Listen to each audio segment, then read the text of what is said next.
Hello, and welcome back, everybody, to the story of Job, where he is contemplating life and his suffering, as I do. Sometimes, right? The philosophers, I think, when you start reading them, they're really sad. If you really read into it, all these philosopher boys, so sad at heart. Just go outside, right? And I'm sure they were outside at the time when they had all this time to think. But you know, suffering does happen, but if you have faith, right, and you continue to think through it, and it's okay to be a human being and have these reactions. And like, Job is a human being just like the rest of us, right? He's probably like almost retired. He's got grandkids almost, and he's working on like just living the rest of his life, and he just loses everything. And you know that's a test if I've ever seen one. you know Job has, and then Eliphaz says he sinned. He didn't sin at all, but that was the title, and the titles are a little bit, I don't know, they're helpful, right, to get you into the scope of what you're looking at, but they might be misleading sometimes. Okay. So we're gonna start reading 7. Is there not a time of hard service for man on earth? Are not his days also like the days of hired men? Like a servant who earnestly desires the shade, and like a hired man who eagerly looks for his wages. It is a true testament to see what people's intentions are at the end of the day. If you're really there to help people, or are you there for just the profits and the rewards and whatnot, right? Are we there for life is in the details, right? It's about like the day-to-day life and living it, and with those around us, building a community.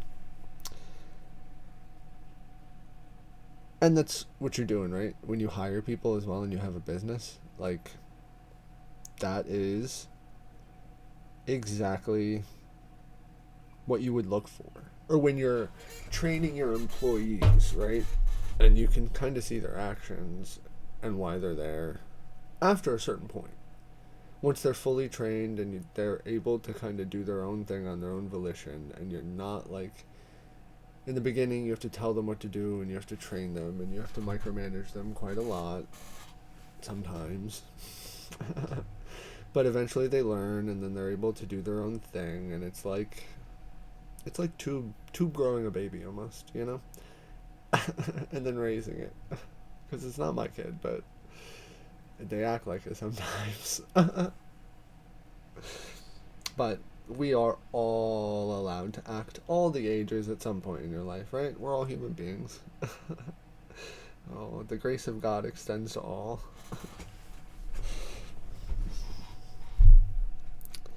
So I have allotted months of futility, and wearisome nights have been appointed to me. When I lay down, I say, when shall I arise, and the night be ended? For I have had my fill of tossing till dawn. I'm tired, dude. My flesh is caked with worms and dust. My skin is cracked and breaks out afresh. Oh, this is the worker? I guess this is Job saying how much he worked, right? This is his blood, sweat, and tears. Everything that he's put in, My days are swifter than a weaver's shuttle, and are spent without hope. Oh, remember that my life is a breath. My eye will never again see good.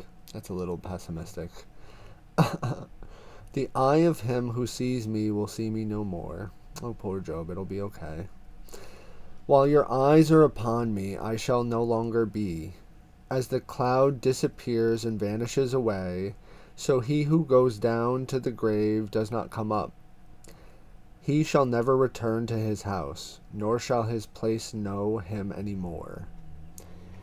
Therefore I will not restrain my mouth. I will speak in the anguish of my spirit. I will complain in the bitterness of my soul. And maybe, at the end of the day, just doing verse 11, maybe that's all. Just feel it, right? There's no other way to get past it, first of all, if we're going to break down human experiences, you know? When something like this happens, it takes time. Nothing is ever going to be the way that it was again. Your brain needs time to, like, reprocess everything, right? And then it needs to be, like, set anew. And it starts with that, right? And, like, maybe that is the faith. Maybe the faith is that even you can speak up at some point, right? And not feel bad that you're, like, asking for too much, or that this. Because, like, I know other people need help. And I know God would have time, right? If I needed help. But, like, other people need the help more than I do, you know? And it's better for me to maybe just sit by myself and cry than to go out, right, and cause pain. And just sometimes it's better to just be alone, and especially if you know yourself. I think it's, isn't that God, right? Not knowing yourself. You, right? Because you can't change, really. You just change how you react. But if you know yourself, you can know, I guess what, when to self-isolate when necessary. Who knows? But still helping people.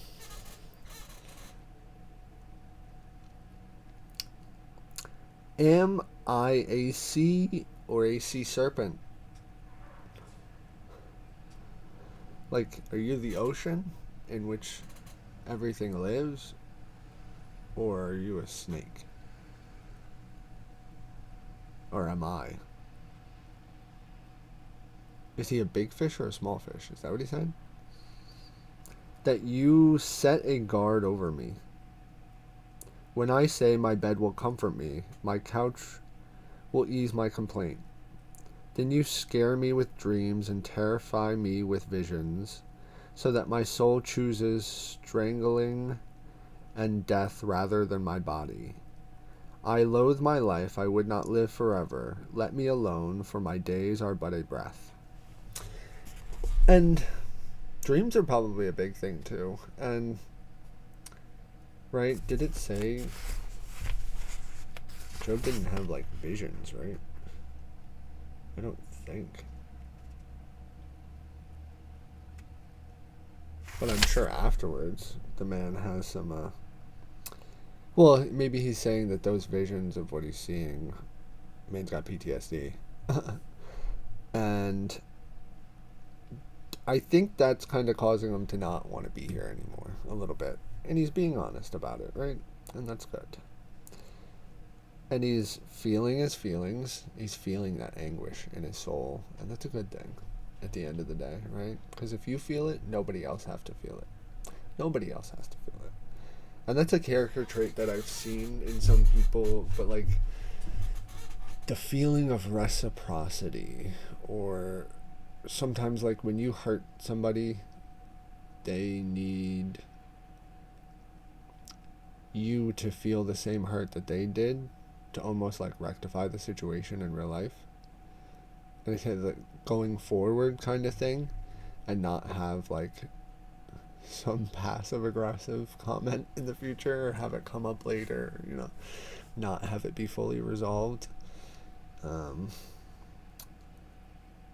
Right? Because if Sodom and Gomorrah had sat down instead of turning back and just felt their feelings, they wouldn't be a pillar of stone, and that would have been a different story.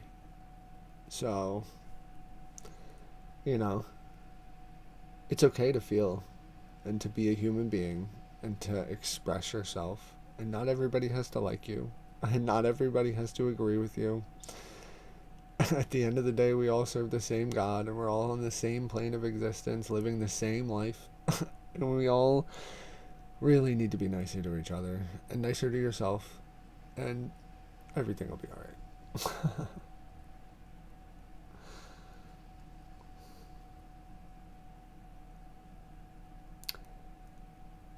I loathe my life. I would not live forever. Let me alone, for my days are but a breath.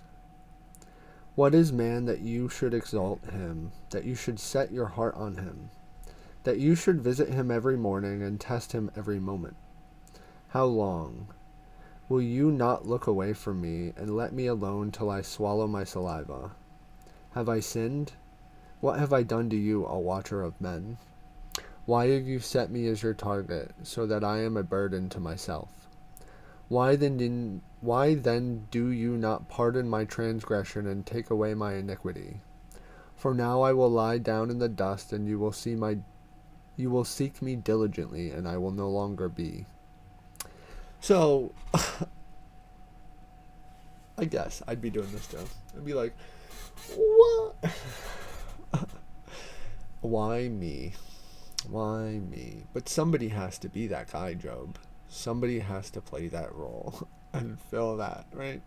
To teach somebody a lesson that they needed to know in the future. And that's why we're all here. We're all here to remember. Isn't that right? We're all here to remember. Wow. Isn't that God that's what God was teaching us, to remember. Just keep remembering. And things should get better.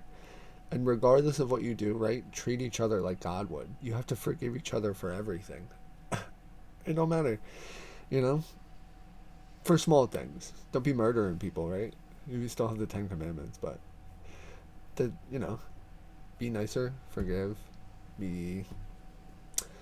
Everybody's got to interact and live together.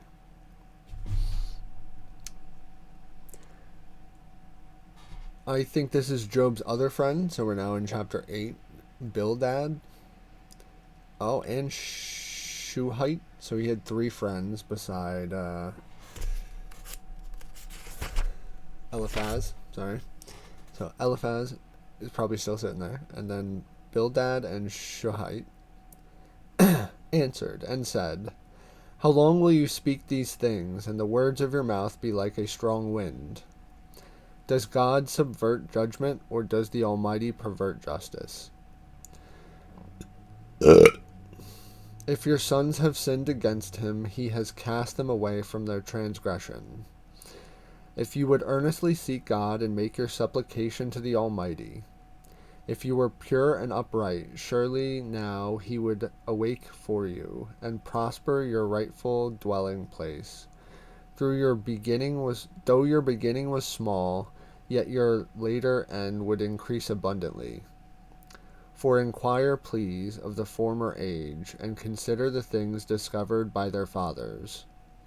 For we are born yesterday and know nothing, because our days on earth are a shadow. They are a shadow. They're just... Oh, wow. Your days on earth are a shadow. Will you not teach you and tell you and utter words from their heart? Can the papyrus grow without a marsh? Can the reeds flourish without water? So what is Bildad saying, by the way? Speak these things, the words from your mouth be like a strong wind. Does God subvert judgment, or does the Almighty pervert justice? He says, Job, you didn't do anything wrong. God will see that in the end. He's going to see you sitting down here with that dust on your head, you dusty little boy. And he's going to be like, Job, you didn't do anything wrong, buddy. I'm going to give you back everything. And then he's saying, well, he now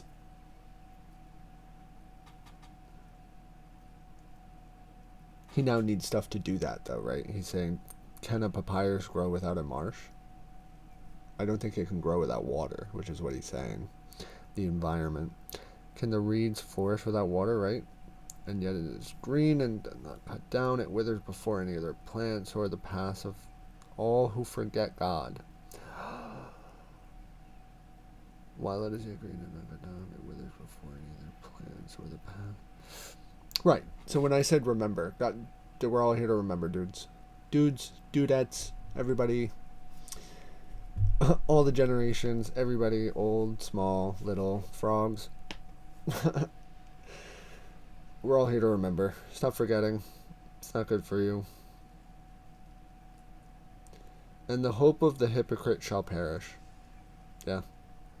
Whose confidence shall be cut off, and whose trust is a spider's web. That means sticky, but it's for an ulterior motive.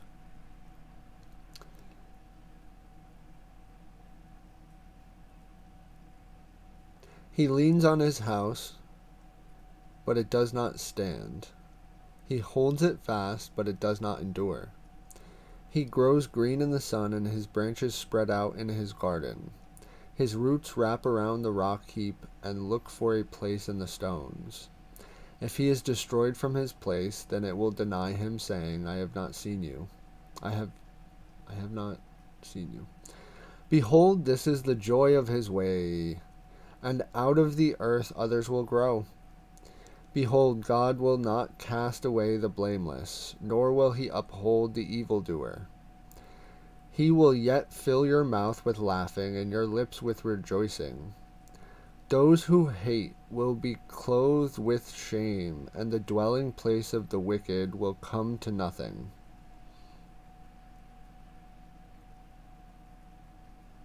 Right.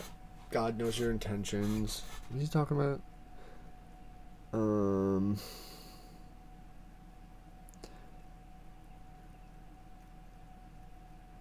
Job should repent anyways. He should. To be like righteous, right? Just to make sure. Because at the end of the day, there's no visual indication to tell whether you're making the right decision or not, right? We all know that. Unless you guys have Google glasses that I don't know about, or you got Google eye implants that I don't know about. I don't have anything coming up. So, and Job, I think, is acknowledging this. Or not Job, Bildad, or Shuhite. Right? Is that, God knows at the end. It's his plan. You're only living your life, right? It's a shadow. You only kind of know what you're doing. To the most extent.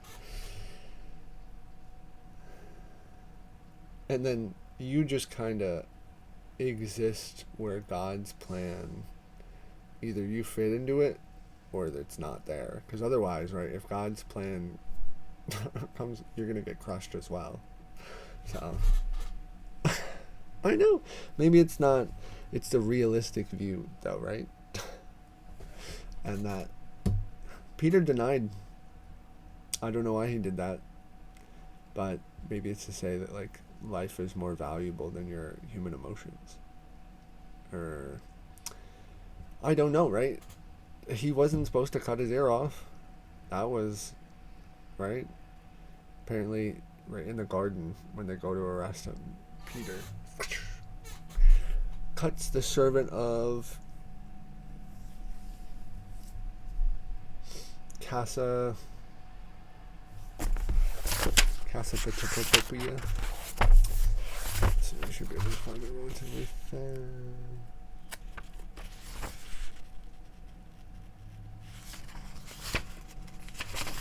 So he cuts off the ear, but he wasn't supposed to do that. It would have been a different story, different lessons. It could have been a lesson of, restraint.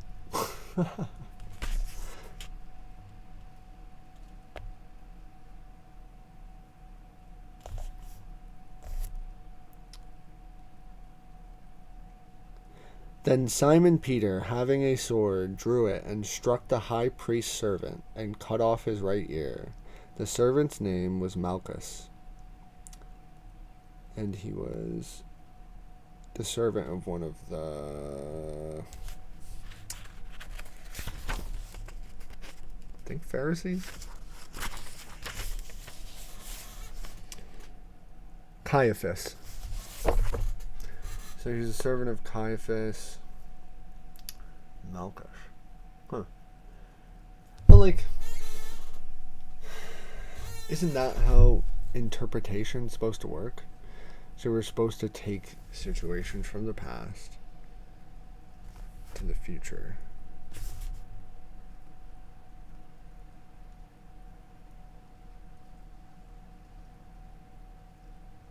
I think. Maybe you should know who you're talking to. You should. Or just know. I don't know. It's weird, right? I don't want to be like overbearing. Because at the end of the day, I think people may do more damage to the human soul if you're talking to somebody who's not ready to receive whatever you're. Because then you're like forcing it upon them. So it's usually situationally, right? You'll be able to feel or be able to, like, while you're talking to them, right? You'll be able to know when it would be right to talk about that. Because, right, at the end of the day, it does make people feel uncomfortable to talk about it sometimes. And it's one of the two things, right? Religion and politics that you're not really supposed to talk about because they're dividing topics in public, right? And people get really heated. It's about their beliefs, and people don't fuck around with that. You don't fuck around with your beliefs, ever. That's why they're beliefs. But it's a good thing to have faith. And it's a process of having faith, right? Because it might not always look like it's going out in your favor, but you just gotta keep on going. It'll be alright. So, get some friends like Job. The man was rocking some good friends with some real good advice. Kept this man alive, first of all. Kept him steadfast in God. Made sure he was strapped in. And, wow, just keeping him on the path. And we can only hope that our friends are that good to us in times of need. Well, everybody enjoy the rain if you live in the northeastern United States, and if you live anywhere else in the world, if it's in Europe, it's also probably raining. Anywhere else, it's probably hot. It's getting into summer. Well, spring. We're in spring. It's May showers. Spring flowers. Everybody have a good day. Thank you, God, for giving us all an opportunity to learn and grow as human beings in our daily lives and travels and tribulations of life. And as we go, we ask for courage, strength, and determination to face these things. It'll be alright.